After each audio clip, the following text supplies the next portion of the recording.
What is up, guys? We are live. It is Michael, your host, coming back to you with another episode, and I am thrilled to have a buddy on here by the name of Andrew Dunn. And man, are you ready to do this thing? Heck yeah, I am, man. I'm stoked. Thanks for having me on. Awesome. So for anyone tuning in, this is a live podcast. So if you are catching it live, make sure to drop your questions for Andrew. He's bringing just a ton of knowledge into the commercial real estate world. And so for people who don't know who Andrew is, man, can you fill them in on who you are, how you got into real estate? Yeah, so I've been kind of involved in real estate since I was a kid. My stepdad's an oceanfront builder back in my hometown of Laguna Beach. So I kind of grew up on his job sites, working the bids with him. And that was kind of like one of my first jobs, was being a laborer for him and just cleaning up sites, sweeping, kind of figuring out the trades. Then I went up to school in Washington, met a girl. Stuff happened in my life where an opportunity presented myself to work with this girl, with my girl's dad at the time. And he's a commercial and residential real estate entrepreneur. I'd like to say it because he's not specific in whatever asset class that he does. So I work for a value add real estate developer, entrepreneur type of individual. We buy dirt, we flip homes, we develop homes in subdivisions, we build out communities, buildings, and repurpose a lot of different commercial real estate assets. So there's not a one size that fits all with us. I look at different deals, and I'm more of a deal junkie.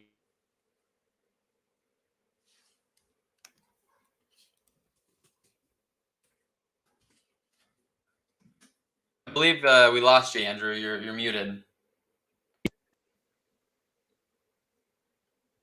Sound disappeared.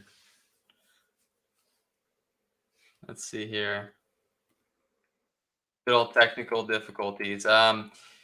We can always, if I can't catch you here, let's try to end this thing and we'll just come back on, unless you can click a couple buttons and see if you can get your sound going. I believe I don't think it's on my end. Can't hear you. You're unmuted, but it's still showing. Here, let me do this.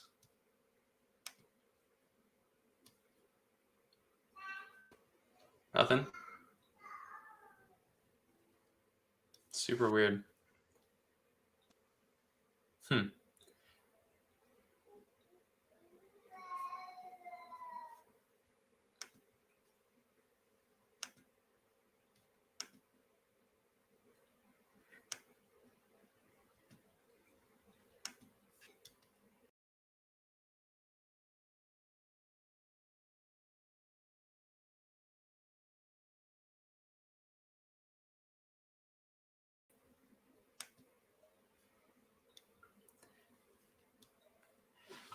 You want to try unmuting yourself again?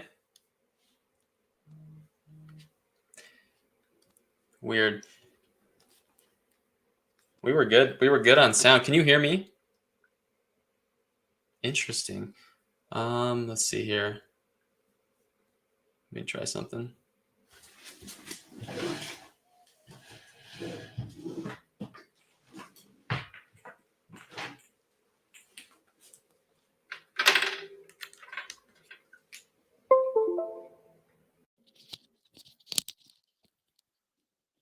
I'm gonna try it again.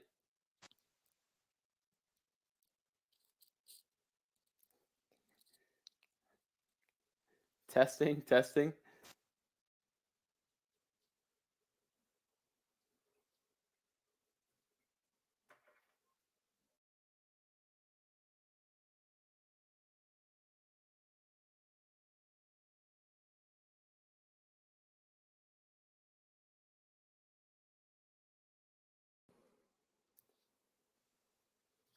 Dude, I can't hear you.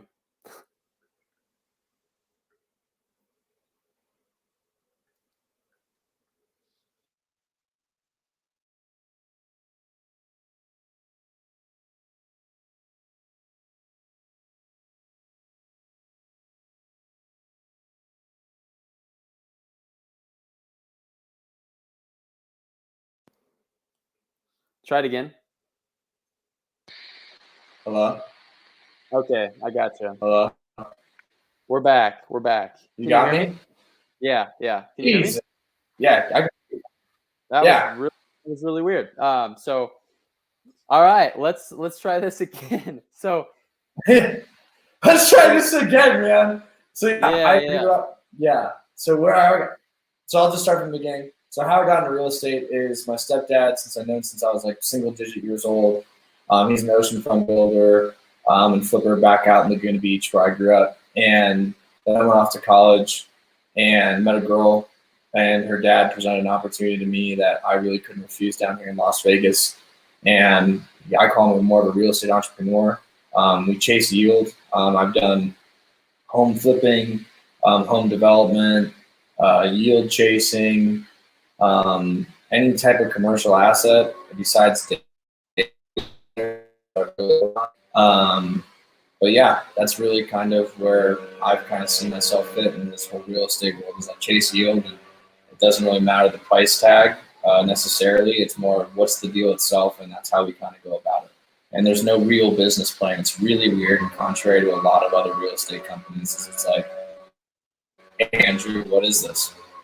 And how do we figure it out? Man, so it sounds like you mentioned your dad having some sort of a oceanfront. Was it a development business, or what did he have there when you first heard about? So he's a general. Yeah, so he's a big general. Yeah, so he's a big general contractor out there, and being a general contractor, I saw in the beach men tear down a lot of homes, and that's kind of how he went about everything. So you basically tear down homes, and these millionaires come and basically like, hey, I want to build this house, but this house is a piece of crap, and I want something brand new and contemporary. And you just go about it that way, and just giant homes.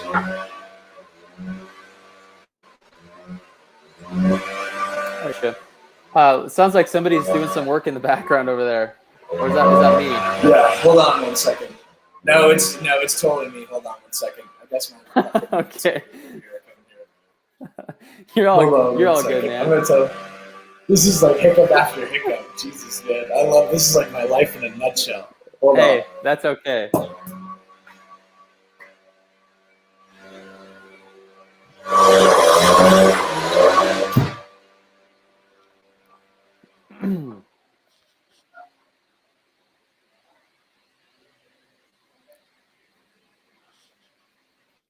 For somebody who watches this replay, just fast forward to 10 minutes because we're going to get to the meat and the potatoes here.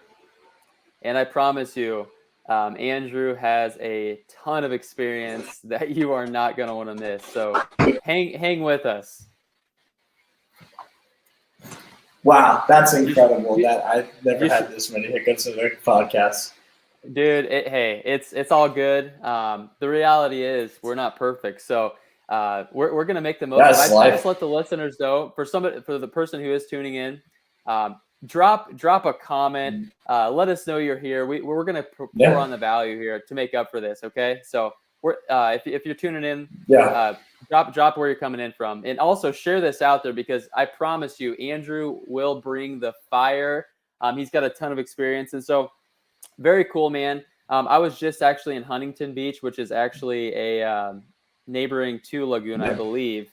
And so very cool that he was a contractor out there. I know the market has just went bonkers over the last, I don't know, even a couple of years out there. No, I think what's kind of crazy about over there is that what a lot of people don't understand, we haven't hit here in Vegas yet, is the land values are so high that you can buy a house for like $3 to $5 million, tear it down, and completely rebuild it, and probably put it on another $5 or $8 million house, and then sell it for 15.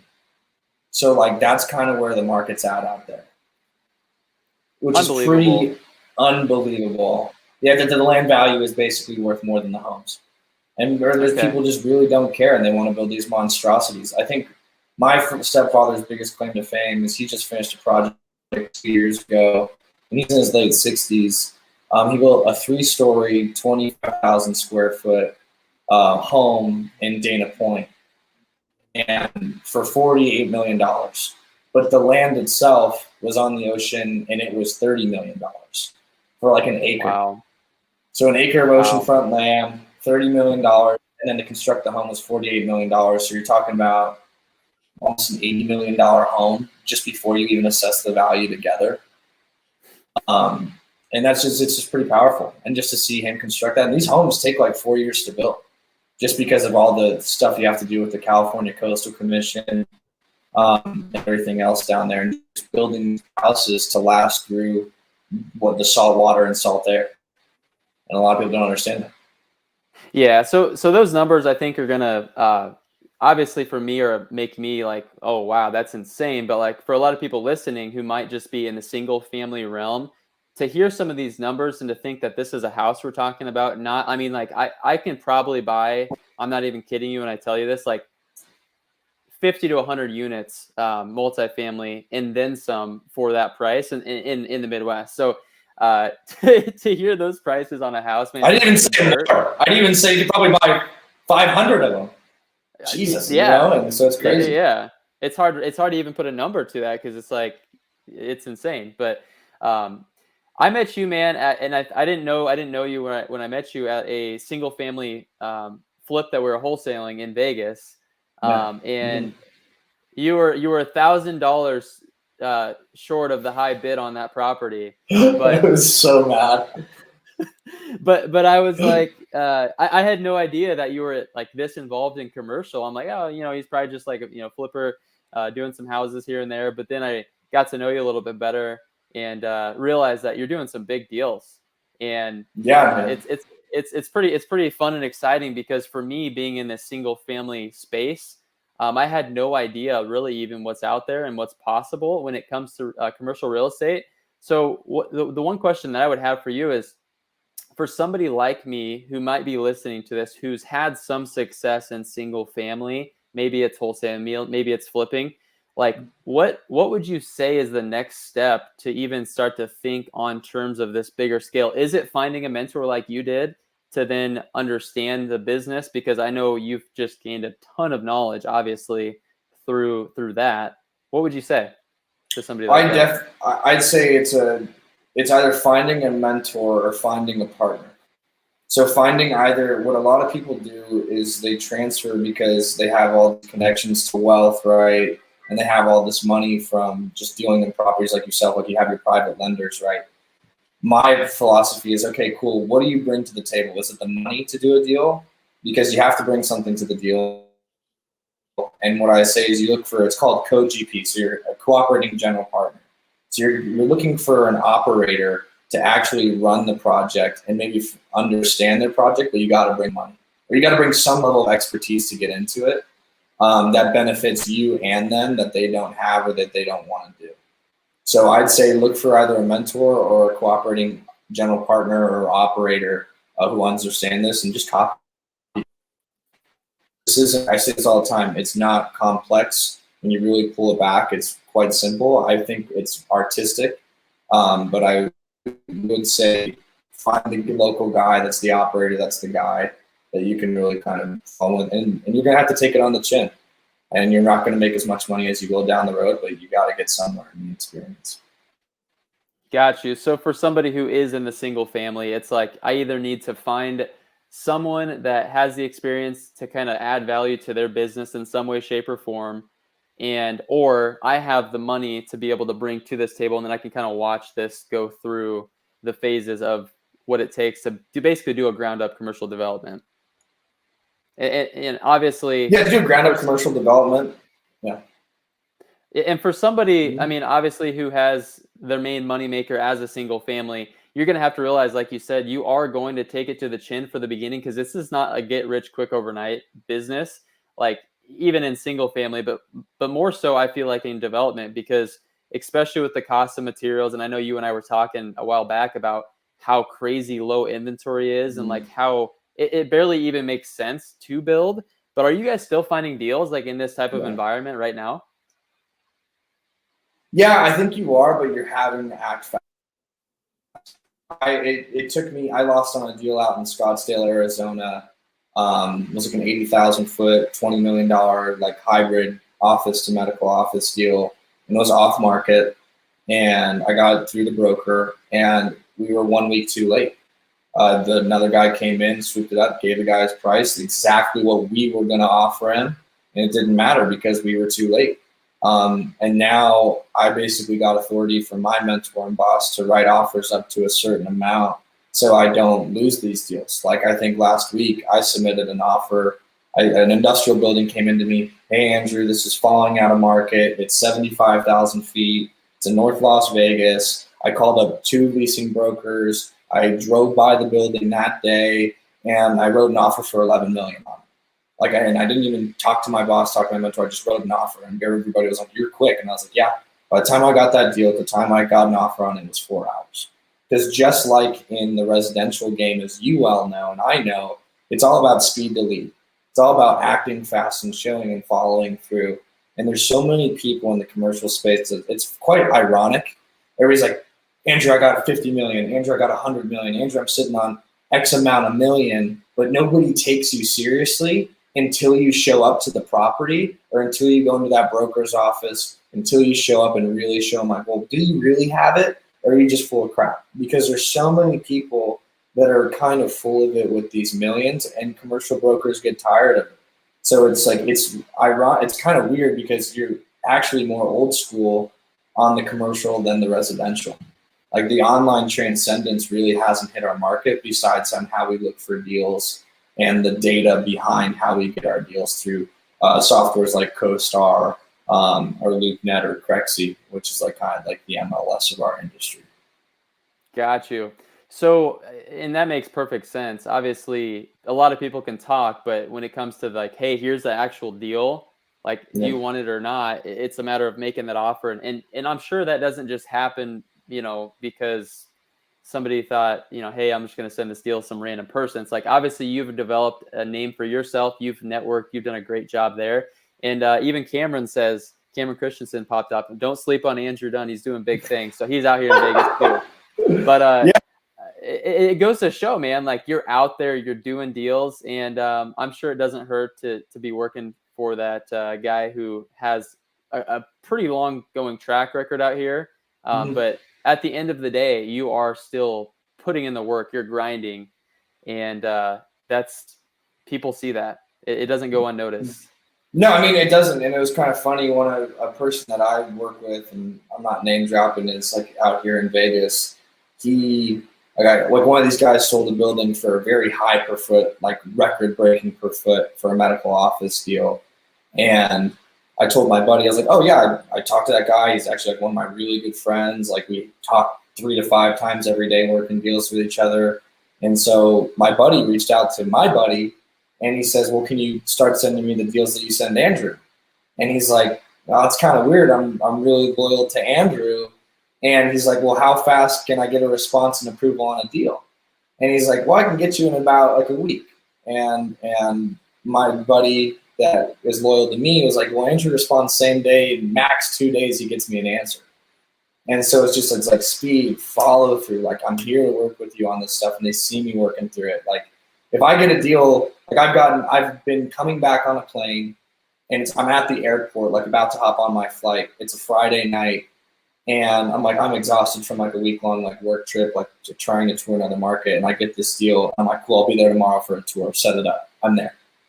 And so like that's why I get the calls, and people get the call me, hopefully, is because they know I'll put in the work. And honestly, a lot of deals don't work out. Like it's a lot more complex. There's just shit, like crap just happens. But it's just, you gotta keep showing up. It's a numbers game. It's like we talk about this all the time. It's like, how many offers do I have to write to get to an appointment or to get to a deal, and how many deals under contract until I get a deal closed? And you track your key performance indicators like that. It's the same thing in commercial. It's just a lot more of a wider casted net. And it's really hard. It's really hard to be in one market, especially like Las Vegas, where there's a limited pool of inventory. Yeah, you have a good point. It's the same exact game. It's just bigger numbers. Like obviously there's a lot more moving pieces. So you almost have to put more feelers out, even on these bigger spaces, to get one to process through.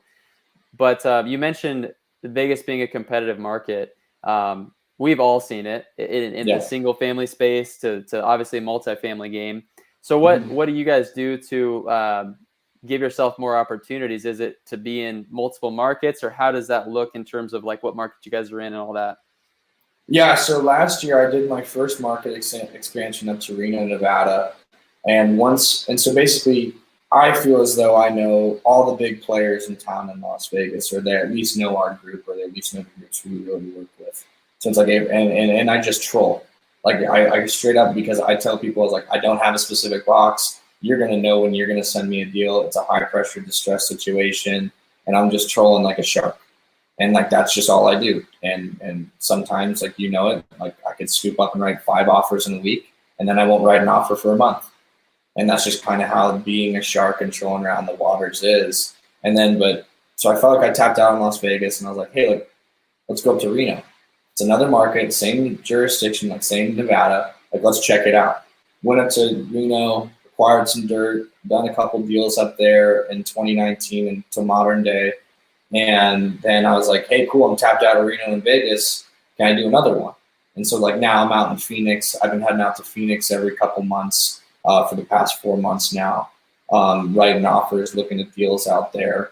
But I want to keep going to other markets. Ironically, like I'm trying to get a van, like one of those Sprinter vans, fully customize it out and just convince my boss to let me travel around the country and just go tour real estate markets and do deals. Like I told him, I was like, put me on the road for 180 days. I don't mind. It's what I love doing. It's exciting.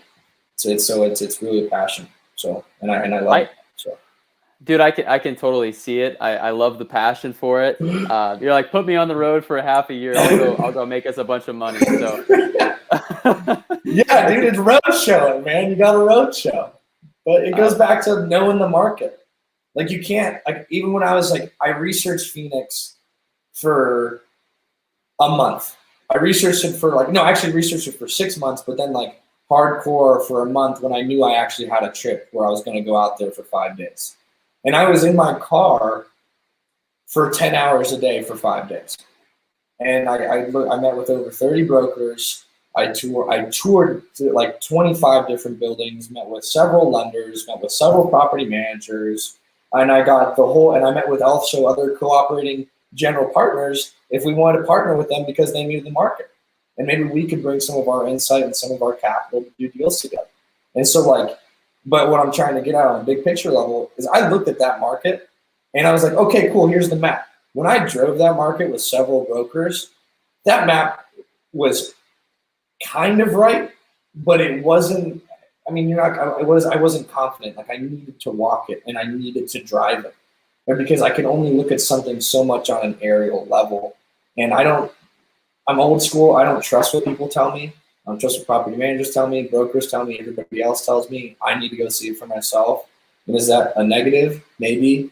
But it keeps us safe and it keeps us honest and it keeps people honest because I know we'll call them on their BS if they're just trying to make a quick buck off of us, which is very apparent in these larger institutional markets like Phoenix, Los Angeles, Portland, San Francisco, Seattle, because you got these families with hundreds of millions of dollars in real estate assets that have been passed down from generation to generation, and they just don't care. And the leasing brokers now become lazy because they're like, this guy's not really paying attention. This guy's not really spending the money. He's not doing the weekly or bi-weekly calls with us. Or the property manager's like, he's not really looking at the reports. And so they screw it off and then just go try to get more business and get their name out there and take easier buildings and don't work with you. It's very apparent in these large institutional markets. Whereas in Vegas, like you're sharking for deals and you're just clawing for them. So long answer, but yeah. Yeah, no, that's good points though, because I look at Phoenix and I think this is probably one of the most competitive markets in the country. And in fact, I know other investors out there who do single family, but also do commercial, like 200 plus unit deals.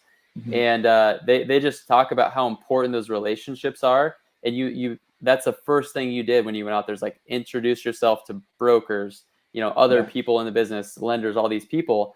And that's how you're going to stand out from the crowd, as obviously just nurturing those relationships. And guess who they're going to bring deals to when there is a distressed situation.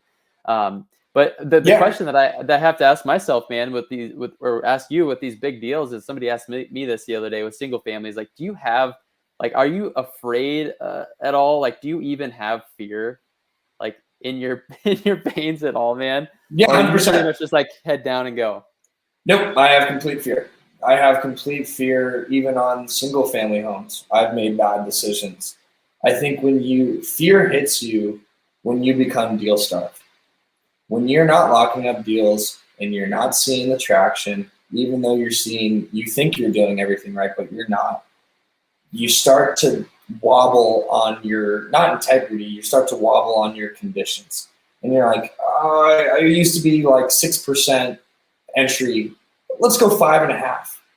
And it's like, okay, well now you're upping the risk, but how much more reward are you getting if you buy at a higher price? And so I think it's all about what capital you have. It's all about how much you don't want to pay taxes. But dude, fear's a lot in my life. But I mean, I do my adrenaline stuff, as you know, on the side to kind of combat that fear and to understand and manage my risk of fear, or my fear of fear. I mean, it's just, but it's hard. I do have fear, 100%. And I feel like when I pitch a deal, am I missing something, or did I miss something where I'm going to cause these people to lose money? Like I don't pitch a deal unless, would I spend the last 10 grand or 20 grand I had in my bank account to be in this deal? Would I roll a commission into this deal? Because if the answer is anything but yes, I'm not going to pitch the deal. And that's where I think I wave on a lot of deals more than not, because I just wouldn't put my own money into it. And maybe I miss out on a lot of opportunities, and but that's okay. I'd rather be that guy. Yeah, man, it's so true, because it's like, would you invest in a deal if the person that was doing the deal hadn't had any skin or money in the game? The answer is probably no. And so you just said that you're basically not even pitching a deal unless you would risk your own commission or your own, financials in that. Yeah. So I think that's pretty cool. And another cool thing that I like, and I'm big on this, is like the self-improvement, like you said, adrenaline. So I know you're a big biker. Just got this sweet hot rod of a bike. So how many miles are you putting in on that thing, like in a week, man? Because I see your posts and I'm like blown away by how many miles you're riding. Yeah, it's just because I'm doing my first Ironman this year. It's out in Phoenix, ironically, in late November. And I mean, a week I'm probably doing like 120, something like that in a week, but I'm only riding 2 rides. My long rides now are anywhere between 90 and 100 miles. And I just go out there in the desert, and no music, just me, and just crank it out for 5 or 6 hours. And you really find out who you are doing that kind of stuff. Because you're alone. I don't listen to music. I'm not talking to people. You're just grinding it out, and you really find out, like, am I faking this? Am I faking my results? Am I faking what that to make me think I'm actually working hard? And you really pull back and put yourself in a vulnerable state to say, am I doing everything possible to make myself successful? Like, I quit drinking alcohol August 6th because it was affecting my training. And I knew it was. And I was like, and I've been put in a lot of situations. I just went to a Packers game. How much I wanted to slam back a bunch of beers, shooting for the Packers. And how many events and parties I've gone to where I wanted to start drinking, but I don't. Because you understand the goal at hand and how much do you want it. But yeah, that's kind of what's going on. That's why I go on my bike. Dude, you just like blew me away here. Like, for people listening, Andrew just said he just went on like only like 100-mile bike ride. It's insane. But like, that mental toughness is literally why people think guys like maybe you and me, obviously I'm not doing that, but like not afraid to take these risks, not afraid to do the hard thing. Maybe feel like we don't have fear, but we do. Like, it's scary doing a lot of these things. And like, I'm afraid to even go on that long of a bike ride. I feel like I would cramp up and probably not make it back, and be. Oh, I have. Yeah, no, you do. Like, you cramp up and you're out there and you're like, okay, do I have enough water? And I've turned around like 15 miles in, and I'm like, no, I got to turn around. I don't have enough water, but I got to go back out there and finish it. And let me make this clear. I've failed 100-mile races. I failed a bunch. I failed training sessions. I still fail them. But every day you just got to get up and you got to try. But at the end of the day, are you preparing yourself with enough sleep? Are you preparing yourself with the right nutrition, the right hydration, to allow your body to go that far? And I didn't start at 100 miles. I started at like 5, and then it went to 10, and then 15, 20, and so on and so forth. So I think what a lot of people don't get with you and I is they think we were always that guy. They think we're always this guy we are today. And I was an idiot. I still am an idiot. I think the difference between us and other people is our ability to chase failure. And it's like we realize that if you don't fail, or you don't attempt doing something that can cause you to fail, you'll never grow. Yeah, I look at failure as the first attempt in learning, and it sounds cheesy, but that's literally what it is. Is like you're going to fail, and if you don't, then you're not taking enough chances on yourself. So I love that, man. It's very, very inspiring, even to me. And so looking at you going to this Packer game, I thought you mentioned something that was really cool. Like it was your dream to go to this Packers game, right? You got to see your Packers win in Lambeau Field. Absolutely insane. But you said that you had to step aside for maybe a phone call to do some business. So like you got this lifestyle that you can live, but what about, I mean, like can you talk to people about that? I thought that was pretty cool. Yeah. So I had a big office pitch here in Vegas. It was a big office portfolio, and it was probably honestly one of the biggest pitches of my career. And I had this meeting scheduled for Monday at 1 o'clock Pacific Standard Time. And this was scheduled last week on Wednesday. And I was like, okay, cool, I'm locked in. I prepared all weekend. And then Sunday, I get a call from a buddy saying, I got an extra ticket and an extra flight ticket and ticket to the game. Do you want to go? I was like, what time are we leaving? It was like 6:30 a.m. Monday. And I was like, oh man, dude, this is a dream. But I was like, dude, I can't go unless I do this pitch, and I got time for this pitch. And so I got you. Don't worry. Like, I'm making clear of it. And he did. He delivered. And like, I was like, dude, all I need is a Starbucks with Wi-Fi. I got my headphones, and I'll find a quiet spot inside the Starbucks.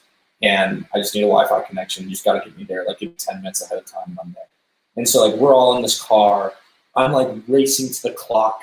I get there 5 minutes before like 1 o'clock Pacific Standard Time because I'm 2 hours ahead. So it's like 3 o'clock there, and I'm like, oh my God, like I'm on the phone with my boss, like trying to do this deal. And I'm like, oh my God. Like my nerves are setting in. And then I try to go to the Starbucks. The Starbucks is closed. And I'm like, oh, you gotta be kidding me. Oh, this cannot get any worse. And so I was like, but I gotta start up. So I like open my laptop. I'm sitting on like the bench outside of the Starbucks so I can still get the Wi-Fi connection, plug in, like we're good to go. And like I hop on, I have the virtual Zoom background so they don't know where I am. Didn't tell my boss I was in Wisconsin. He was freaking pissed. And he didn't know until like the next day. And I was like, oh God, my bad. And then I did this whole pitch for like it lasted like over an hour. And like, okay, cool, we're good, let's go. And then we just submitted our offer literally later that evening. And I'm like writing up the offer as I'm at the Packers game, like doing this. And sent it out, and hopefully we get some good news back. But I mean, while I was doing this pitch, it started raining, and it was just like I was like, everything that can go wrong, it will go wrong. But it all ended up working great. And God bless Wi-Fi and Zoom, man. And so, absolutely, yeah, dude, I love it. I love the just the fact that you're like, I'm going to the game. I'm still gonna make this work, and I have a feeling you're gonna get the deal. I'm open. I've been working on it. So to tell everybody, like I've been working on this one for over 2 years. I submitted an offer on one of the buildings in the portfolio 2 years ago. And so like you gotta be patient. I think a lot of people don't realize it's patience, man. This is a patient man's game. I bet you have some stories on long-term follow-up that ended up being some of your best deals because you stayed relevant, you stayed consistent, and the key's in the follow-up. So that's how I got this one.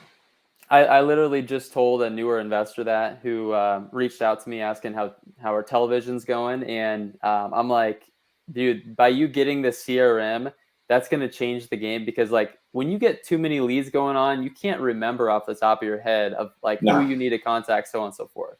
No, it's impossible. Amazing, man. So I want to talk about like one of the deals that you've been involved with, and I know you mentioned a larger shopping center. I believe it was $52 million shopping center deal that you were involved with.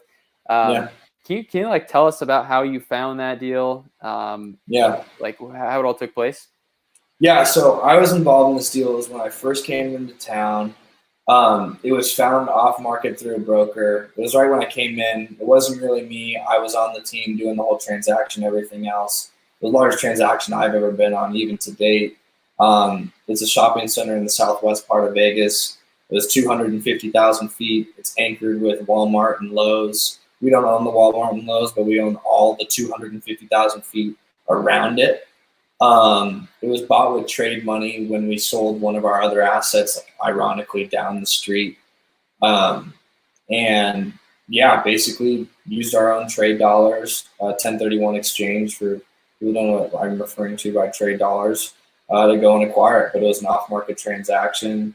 I'll send you the link, and it was in the paper. It was the largest thing I've ever been a part of. And I think what was interesting was I think there was over 50 tenants on that rent roll, and we interviewed and walked every single space.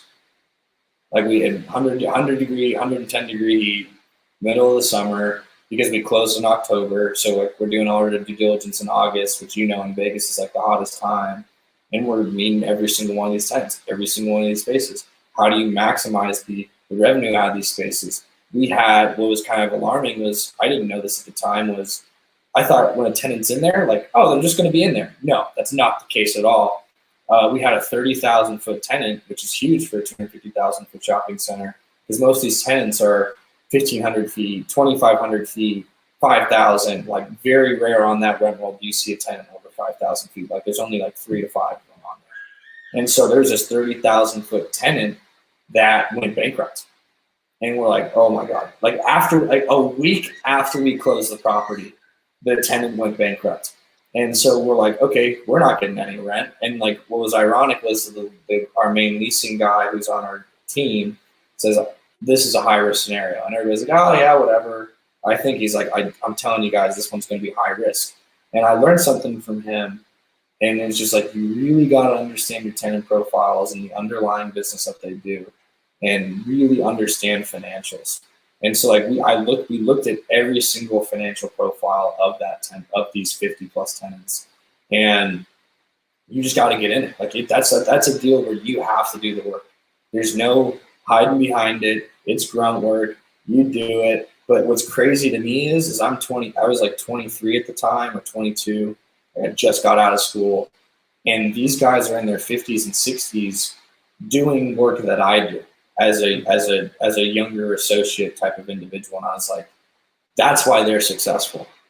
So like there's a point in business where I saw what I learned was you trust people to do the work, like maybe do the data filing work or that kind of work. When it comes to spending, even if you're getting a loan, $50 million, get over it. Like you're doing the work.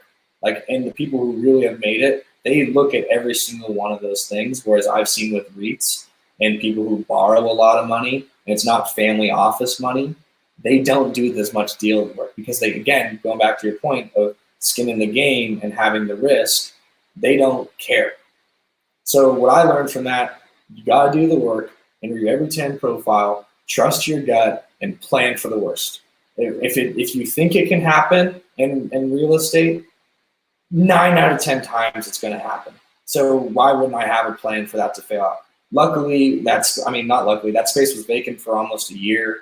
We put Big Lots in there. The great tenant, they actually helped us more because the previous one was not even a regional credit type of user. So now we have a national credit person in there, which lowers our cap rate on our exit. And then now we're selling that shopping center, had a pretty good return on it. And now we got to go trade into something else. That's amazing, man. Thank you for breaking that down. And by the way, I love the fact that we're doing this because of how young you are in consideration to like a lot of the guys that you do probably work with in this industry. So, dude, great job on getting out there and just not being afraid to do it.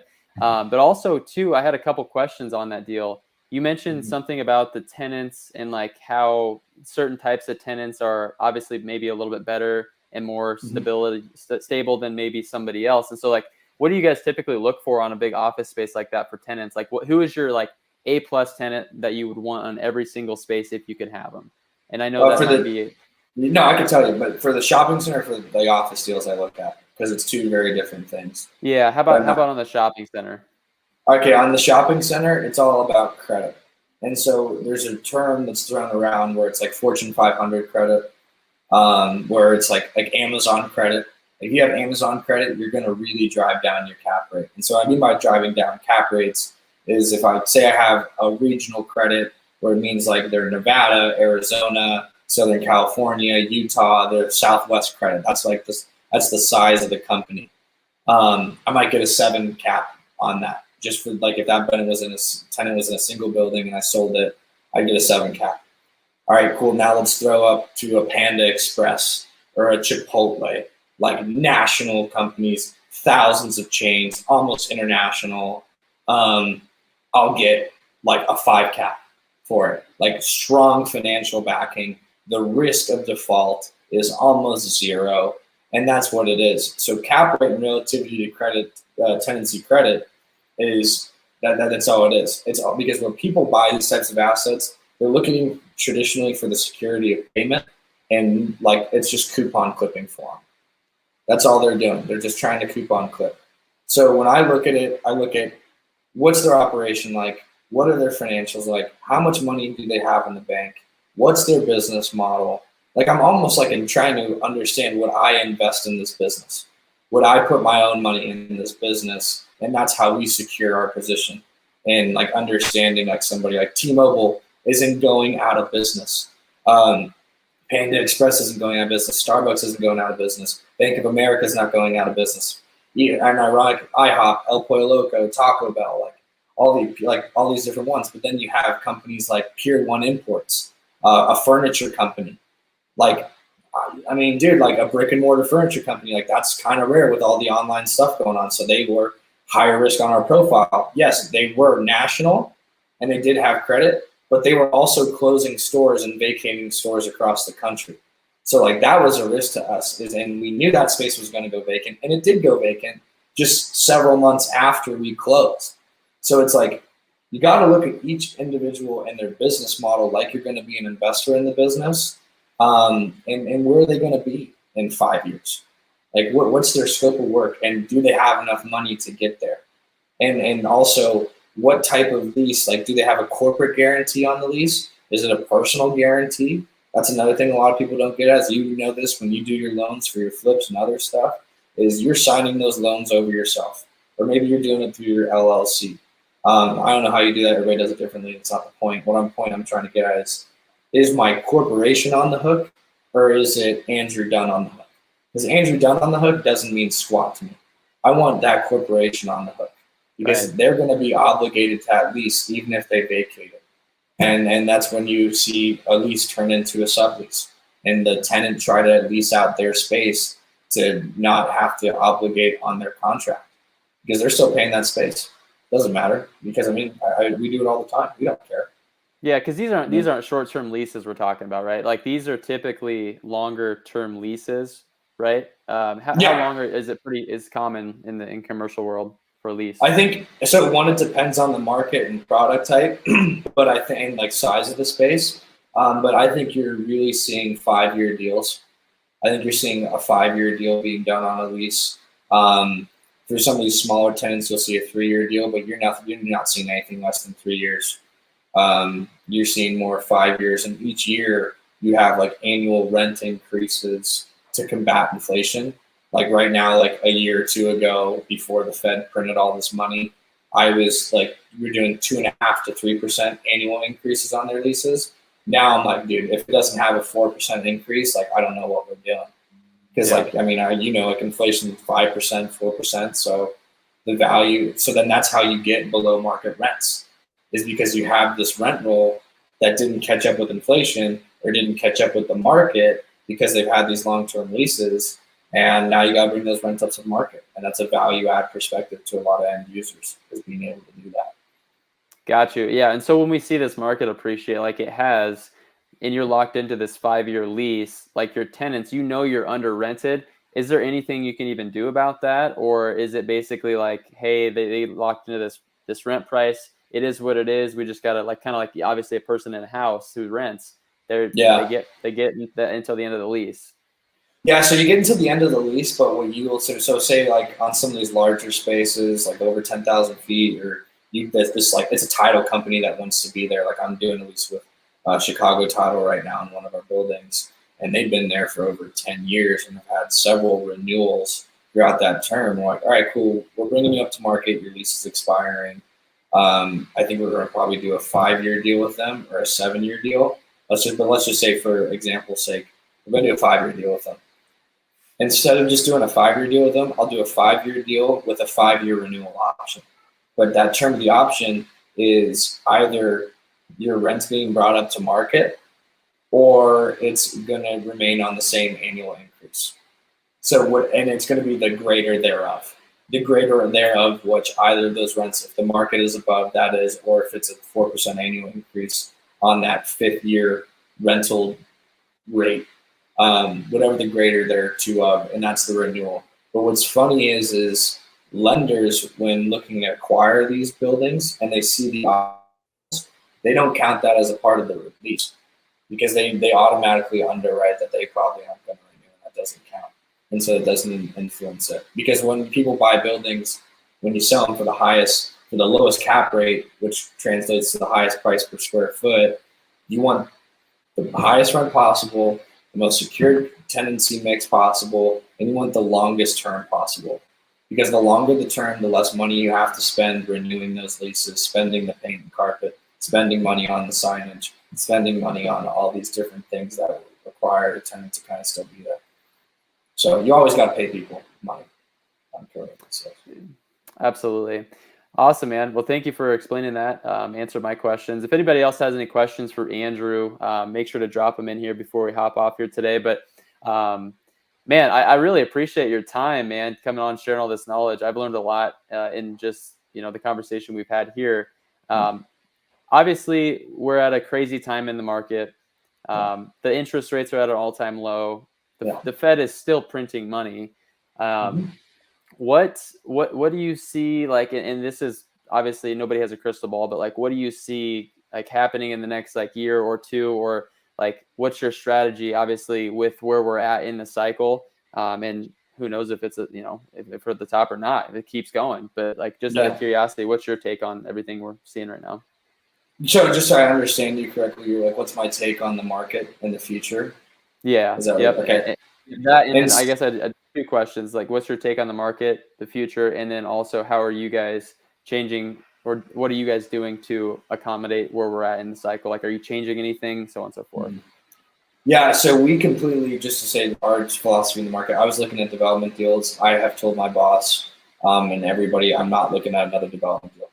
I just, unless you want to kind of put your money where your mouth is and take the risk and deal and understand the volatility, we are not meant to be in the development game. I think you are at the premise of gambling here. I don't know how inflation is going to affect rental rates because, as you and I both know, inflation may go up, cost of living goes up, cost of materials goes up, everything goes up besides wages. And until I see that wage growth, I don't know what's going to happen. Is Vegas specifically going to become maybe another LA or San Francisco? I'm starting to see the rental rates. Yeah, when I start seeing 1-bedrooms consistently be over $1,600 to $1,700 a month for 600 to 700 square feet, that's alarming. Like, Vegas was never like that. Like, you even look back on our market 5 years ago, that was $1,000, maybe $1,000, and now you're consistently above $1,500 for a Class B, Class A multifamily 1-bed. Like, that's alarming. So the rental rate keeps ticking up. At a very high rate, at above 7% a year. But you and I both know, these people on the strip aren't going to get anywhere. So that's why I also don't want to do it, because, all right, my cost of materials are going up, cost of living is going up, my rent's going up.